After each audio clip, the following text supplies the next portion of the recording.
sino po ba yung nakapanood ng balita sa Channel 7 kahapon? At grabe.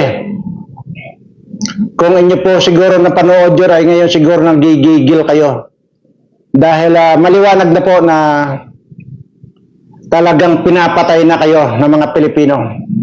Hindi ko na po isasali ang sarili ko dahil kahit kailan, hindi naman talaga ako kahit kailan nakinabang sa kahit na sintabos ng gobyernong ito. Kahit doon pa po. At kaya lamang po ako talaga nanggigigil ngayon dahil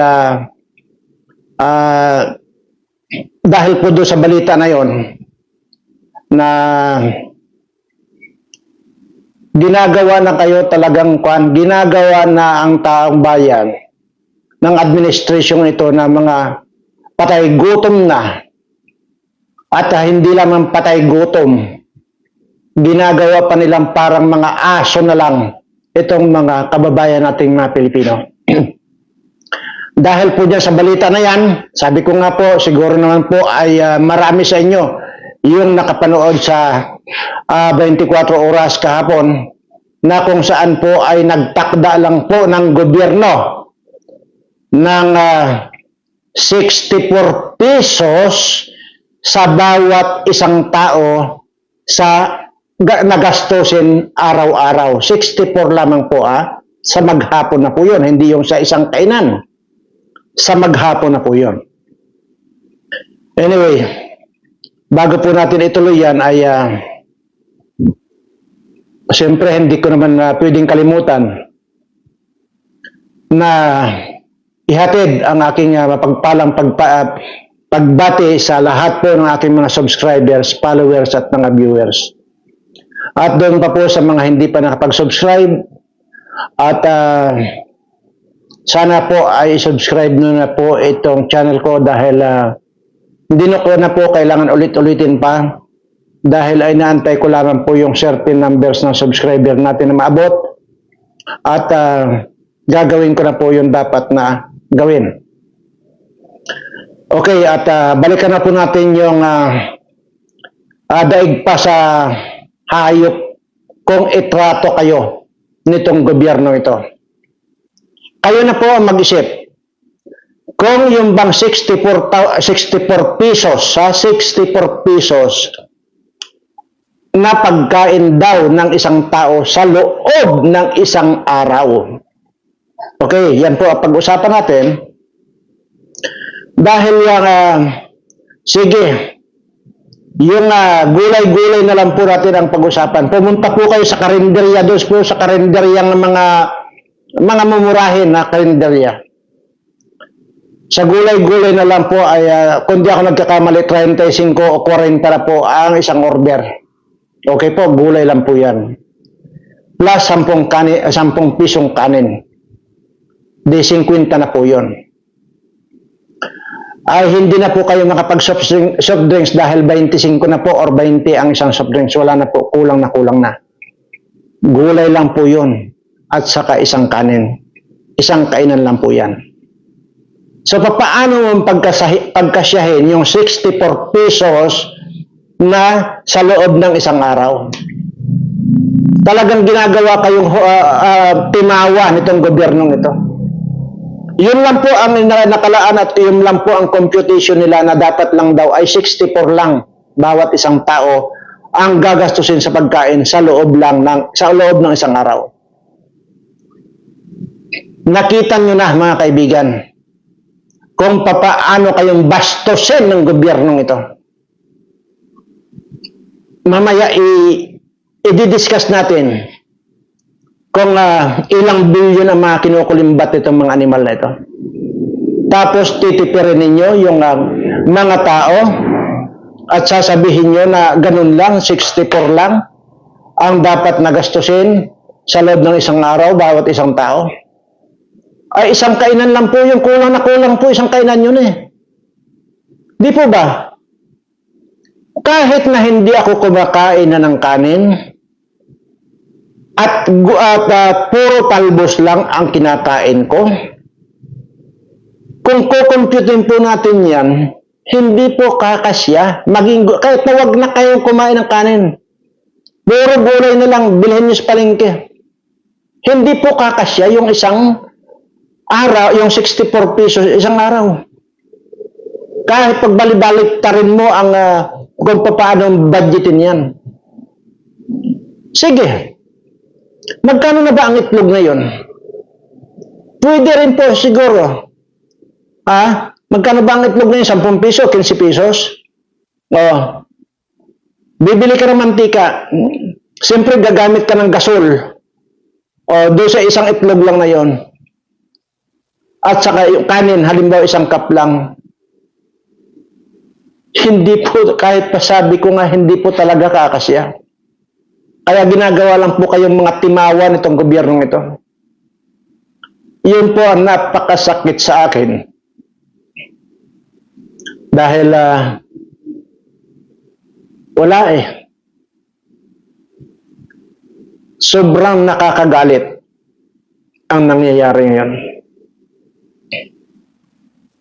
Hindi na po ako kailangan pa magpakita dito ng kung ano-anong ipaparinig ko pa, ipapanood ko pa sa inyo. Balita po yan sa 24 oras kagabi. Ang gagawin mo dito sa mga tao ito? Nakakaiyak. Sa totoo lang. Dahil ang tao pa naman, habang nagugutuman yan, nandoon yung pananabik mong kumain. Habang kinakapos. Mas magastos pa ngayon yung tinitipid mo. Kasi sabik na sabik kang kumain dahil kulang na kulang ang pagkain mo. 64 pesos. Bago matapos ang termino nitong bangag na ito, malnourished na kayong lahat. Malnourished na kayong lahat. Wala na talaga sa katinuan itong gobyernong ito. Grabe. Nakakaiyak. Samantalang every other night, sa tuwing pangalawang gabi, nagpa-fireworks sila dyan sa Malacanang. Magkano ang ginagastos? 10 milyon. 10 milyon. Bawat fireworks yan. Kasi nandyan yung parte nila. Parte. Nagpaparte sila dyan, nagpapawork sila dyan sa Malacanang na yan. 10 milyon ang ginagastos nila. Nagigits nyo mga kababayan. Tapos titipirin nila itong mga kababayan natin at ang ilalagay lang nilang budget ay 64 pesos sa loob ng isang araw. 3 bisis kang kakain, 64 pesos, kakasya ba yun? Sabi ko nga kung dito lang ay mayroon lang akong mabili rito, kung papayagan lang sana ako ng gobyerno na makabili lang dito ng isang isla man lang na maihiwalay na rito sa Pilipinas, gagawin ko na para isama ko na itong mga subscribers ko at mabuhay na lang kami doon ng tahimik na hindi na ganito. Tingnan natin sa susunod na presidente. Yan ang ine-negotiate natin. Kung makabili tayo ng kahit man lang sana itong buong isla ng Mindoro na ito, ipagbili lang sana sa akin ng gobyerno ito at ihiwalay ko na ito. Ihiwalay ko na sa Pilipinas ito. Kung papayagan lang ako ng gobyerno na bilhin ito na ihiwalay na.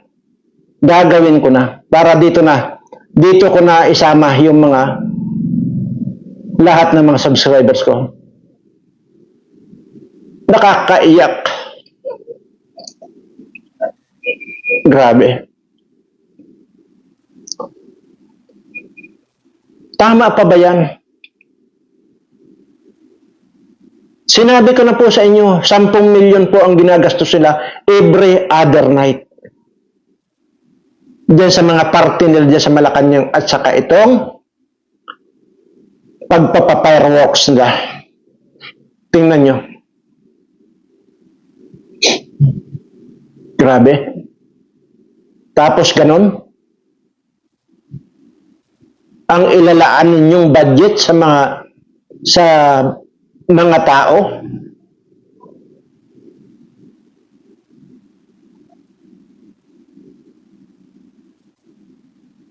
Huwag ko na lang isali itong sarili ko. Huwag na nating isali itong sarili ko.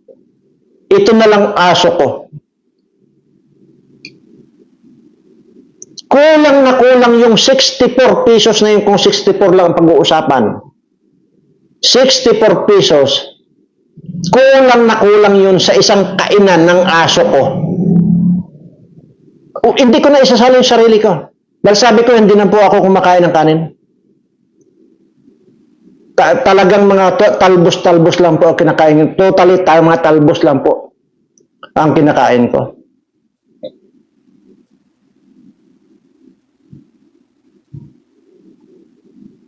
Grabe. Aso pa lang po yung pinag-uusapan natin. Nag-iisa lang po yung aso ko na yan. Hindi makukontento yung aso ko sa 64 pesos na pagkain niya sa isang kainan. Ano pa kaya itong tao na pakakainin mo ng 64 pesos maghapon na yon? Kaya paulit-ulit ko lang po sinasabi ito para maintindihan lang po ninyo. Ganito, parang nakikinikinita ko na po na parang ang turing sa inyo ng administrasyong ito, daig pa ng hayop. Ako sabi ko nga kung ako lang, kung sa sarili ko lang, hindi po problema sa akin yun. Kahit kulimbatin na lang nila lahat yung pera ng bayan, kahit kailan hindi po problema sa akin. Bakit po ako nagsasalita ng ganito? Dahil nga po dito sa mga kababayan ko. Lalo na kung nakikita ko itong mga dinadalaw ko, yung mga iniikutan ko. Ay kung itong mga iniikutan ko, hindi ko masabi-sabi sa kanila na magtipid kayo. Hindi ko masabi-sabi sa kanila na maglugaw-lugaw na lang kayo. Tapos ang gobyerno pang ito magdidikta ng 64 pesos ang ilalaang budget sa bawat isang tao sa pagkain.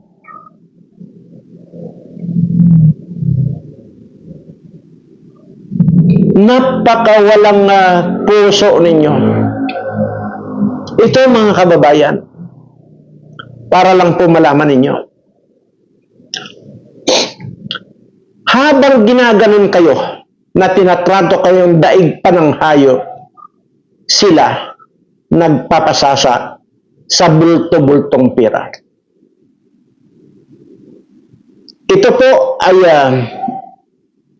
napakalakas po ng napaka-credible po yung resource person natin dito. Nag-iisa lang po, isang ahensya lang ng gobyerno. Bureau of Custom lang. Magkano yung dinideliver na pera dito kay Butod? 3 billion a month. Okay po? 3 billion a month ang dinideliver diyan kay Butod. Ganon magpasasa ng pera ito. Natatapos na ba tayo? Isang ahensya lang po yan. Bureau of Custom pa lang po yan. Mapunta po tayo dito sa Pagcor, dito kay Altingco. Ang dinideliver po niyang pera yan, 150 million kada linggo. Kayo na po ang mag-compute nun. 150 million linggo. Sa Bureau of Custom, 1 month, 3 billion. Dalawang ahensya pa lang po yan. Wala pa po, hindi ko pa po binabanggit yan yung loto. Ha? Even do kasama yan sa PAGCOR, ay yung PAGCOR na side, yan po yung 150 million weekly. Hindi pa po kasama ang loto dyan. Kahit na under ng PAGCOR yan. Ganon magpasasa ng pira itong mga ito. Hindi ko po muna babanggitin yung mga ibang ahensya, lalo na po sa BIR. Lahat po ng ahensya, mayroon po. Tapos ganun na lang ang ibabagit nyo sa bawat tao na 64 pesos sa loob ng isang araw ang pagkain ng mga yan. Papaano nila pagkakasayin yung 64?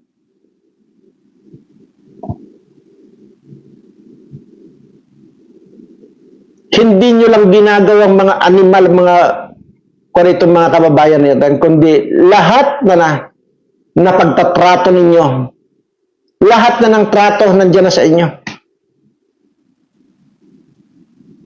Ang tingin nyo sa mga kababayan nating mga Pilipino, talagang ganun-ganun na lang kabasura. Samantalang kung tutuusin, kayo ang basura ng mga animal kayo.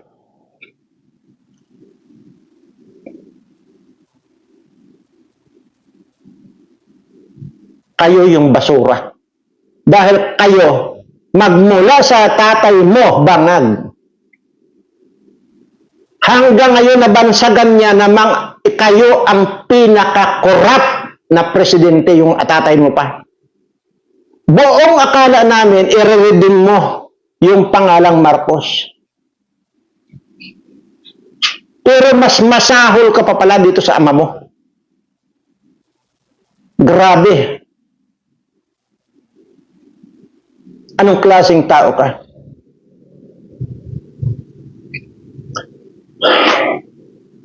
Oo, siguro, sabihin na lang natin na sabihin na lang natin dahil sa kabangagan mo wala ka nalalaman, pero yung asawa mo ang nagmamani obra na. Kaya ang sinasabi lang po namin, sana pakiusap namin. Total marami na kayong kinulimbat, bumaba ka na lang sa pwesto. Dahil hanggat nandiyan ka sa pwesto, at yung asawa mo nagpapatakbo, sinasabi ko, maging malnourished itong mga Pilipino bago matapos siyang termino. Makonsensya ka naman.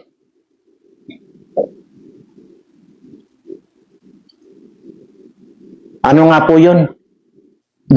Dalawang ahensya lang po ng gobyerno yung binanggit ko.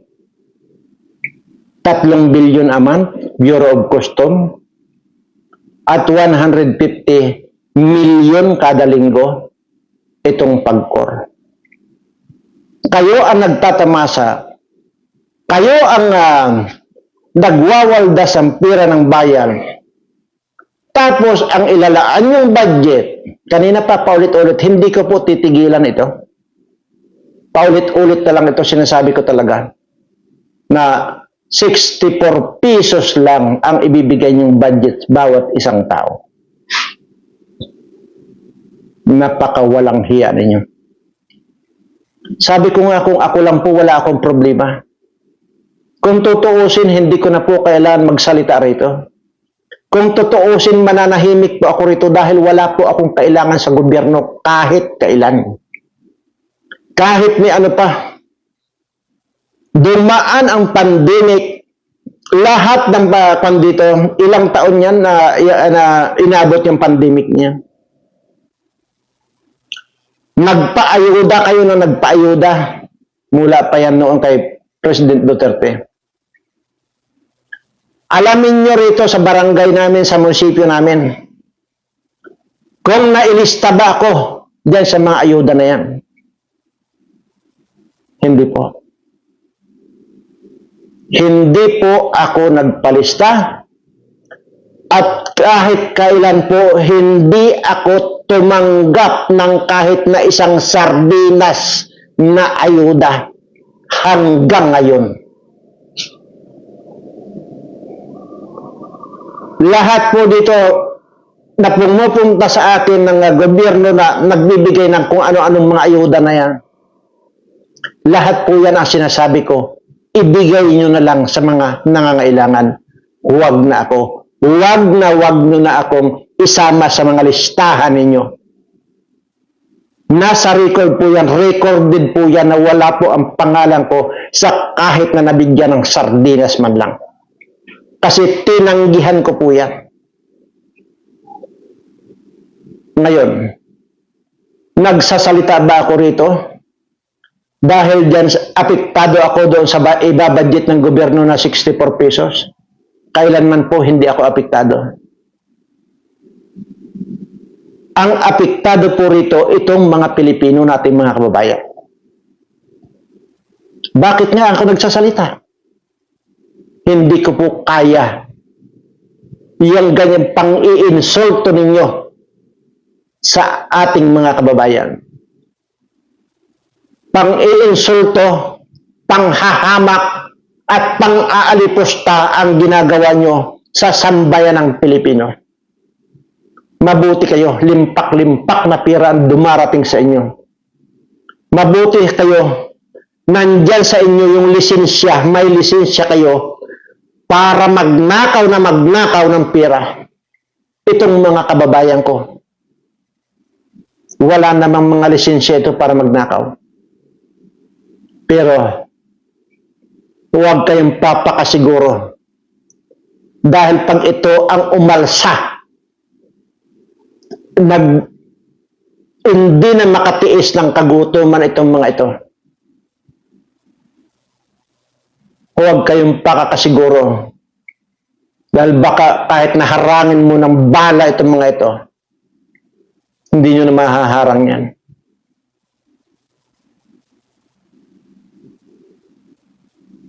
Grabe. Sobra yung pang-aalipusta nyo din sa mga kababayan ko Pilipino.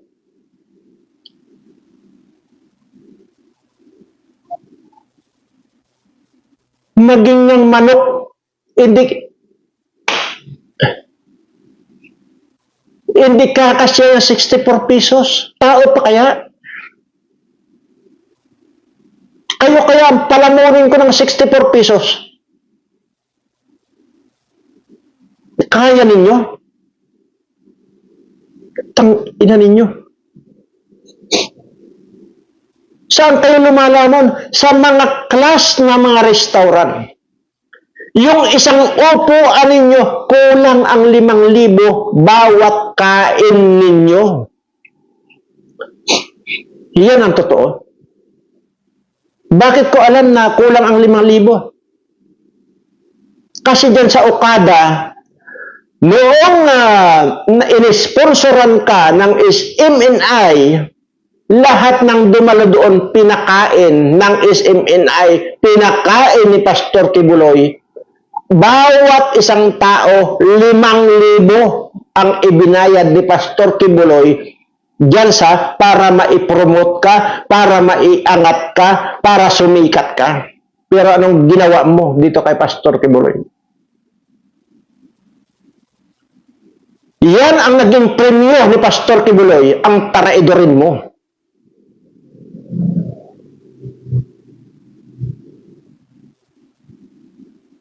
Sobra yung napakawalang hiya mong tao. Pero hindi talaga ako makamove on dito sa 64 pesos na binalita sa Channel 7 kagabi.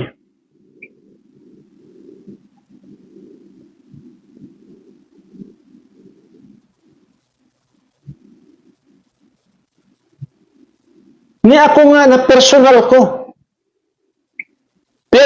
kong pera na yung mga iniikutan ng team ko. yung mga kahit pa paano inaabutan ko. Hindi ako nagdikta sa kanila. Oh, dapat ito yung bigas na mga binibigay ko na ito, dapat kainin nyo ito, ubusin nyo ito sa loob ng 1 taon. Wala po akong sinasabing ganun.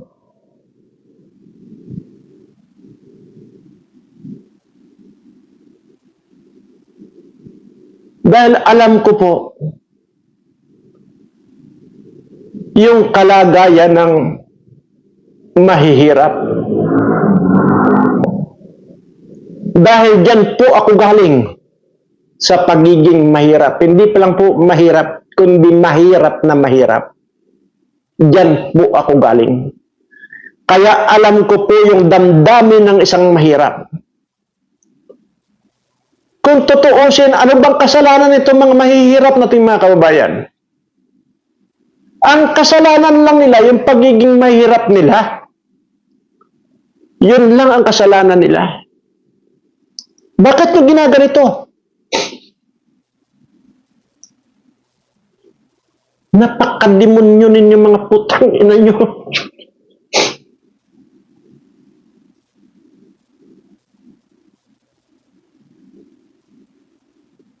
Kaya alam ko yung sinasabi ko dahil pinanggalingan ko yan. Paulit-ulit ko pong sinasabi dito na naranasan ko yung sa sobrang gutom ko para lang maibsan yung kagutuman ko, kinain ko ay hilaw na kangkong. Dahil wala po talaga akong makain. Para lang kagustuhan ko lang na maibsan lang yung gutom ko. Paulit-ulit ko po sinasabi yan.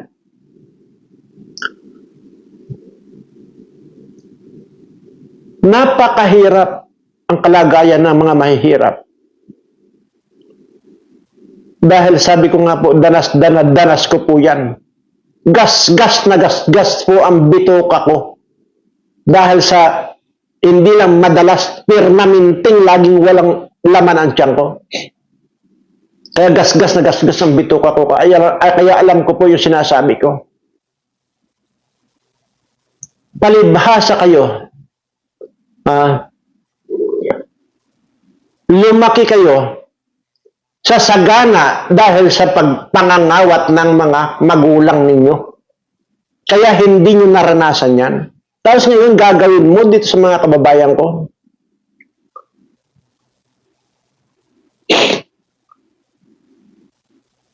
Sabi ko nga kung ito lang sana, ewan ko doon sa makakapanood ng mga abogado, tinatawagan ko po ng pansin lahat yung mga magagaling na abogado kung possible ba na bilhin ko na lang itong isla ng Mindoro na ito at ihiwalay ko na dyan sa Pilipinas. Sige nga po, baka sakaling matulungan ninyo, bilhin po natin. At mas maganda na lang siguro lahat ng mga naniniwala at sumuporta at nag-subscribe sa channel ko, dito ko na lang po dadalhin sa amin sa Mindoro. Para wala na po kaming nababalitaan na presidente pa ninyo dyan. At dito po, gagawa po kami rito ng isang komunidad na hindi saklaw ng Pilipinas.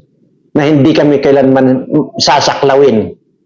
At mamumuhay na lang kami dito ng tahimik. Mamumuhay na lang kami rito kung anong meron kami rito.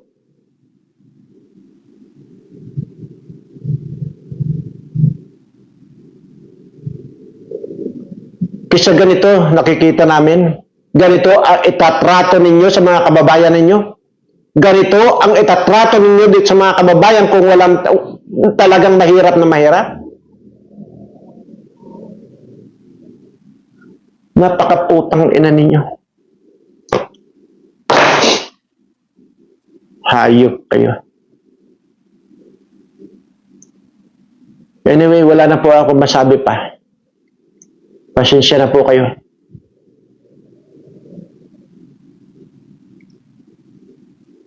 Sa lahat po ng mga subscriber ko, lalo na po itong mga bago nag-subscribe, Maraming salamat po sa inyo. At sana mapalaganap ninyo sa pamamagitan ng pagpindot ng like itong ating discussion ngayon para po marami po ang mararating nitong mga sinasabi kong ito. At doon pa po sa mga hindi pa nag-subscribe, mag-subscribe na rin po kayo. Dahil darating po ang araw, mayroon pa po ako natitirang buhay na 24 years pa. So yun po lahat ay gagamitin ko sa kabutihan, sa pagtulong sa kapwa ko. Yun po ang mission ko sa mundong ito. Yun po ang inatas sa akin ng ating Panginoon. Dahil nung namatay na nga po ako, nasabi ko naman po yan, na 1 linggo na po akong namatay dati. Pero ito ako,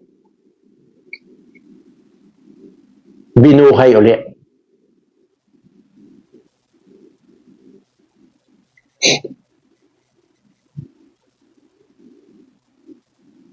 Maraming salamat po at mahal na mahal ko po kayong lahat.